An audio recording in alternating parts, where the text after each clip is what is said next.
ভারত বাংলাদেশ আন্তর্জাতিক সীমান্তে বাংলাদেশি পাচারকারীদের হাতে আক্রান্ত ভারতীয় পাচারকারী। ত্রিপুরার ভারত বাংলাদেশ আন্তর্জাতিক সীমান্তে পাচার বাণিজ্য কিছুতেই থামছে না।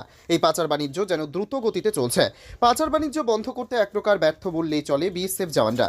বিএসএফ জওয়ানদের চোখে ফাঁকি দিয়ে ভারত বাংলাদেশ আন্তর্জাতিক সীমান্তে চলছে কোটি কোটি টাকার পাচার বাণিজ্য। এই পাচার বাণিজ্য নিয়ে চলছে খুন, মারামারি, রক্তক্ষয়ী সংঘর্ষ। এমনই একটি ঘটনা ঘটে সিপাহীজলা জেলা রহিমপুর গ্রাম পঞ্চায়েতের গৌরাঙ্গ টিলা ৩ নম্বর ওয়ার্ড এলাকায়। জানা যায়, ওই এলাকায় সাইফুল ইসলাম ও জহিরুল ইসলাম নামে দুই পাচারকারী গৌরাঙ্গ টিলা ১৫৮ নম্বর ভারত বাংলাদেশ আন্তর্জাতিক সীমান্তের গেটের পাশ দিয়ে গাঁজা, নেশার ইয়াবা ট্যাবলেট, ফেন্সিডিল, বাজি সহ বিভিন্ন কসমেটিক জিনিসপত্র বাংলাদেশে দীর্ঘদিন ধরে অবৈধভাবে সীমান্তে কাঁটাতারের বেড়া কেটে পারাপারের সাথে যুক্ত বলে খবর।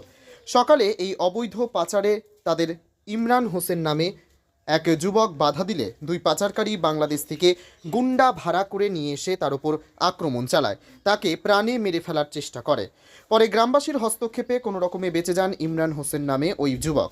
এই ঘটনায় গোটা এলাকায় তীব্র আতঙ্ক ছড়িয়ে পড়েছে। বিএসএফ জওয়ানদের কর্তব্য নিয়ে ও গাফিলতির অভিযোগ তুলেছেন স্থানীয় বাসিন্দারা। ইমরান হোসেনকে ধারালো অস্ত্র দিয়ে আঘাত করে ভারত বাংলাদেশ আন্তর্জাতিক সীমান্তে কাঁটাতারের পাশে ফেলে রেখে পালিয়ে যায় বাংলাদেশিরা।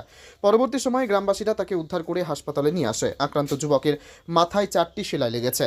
শরীরের বিভিন্ন জায়গায়ও আঘাত লাগে আক্রান্ত ওই যুবকের।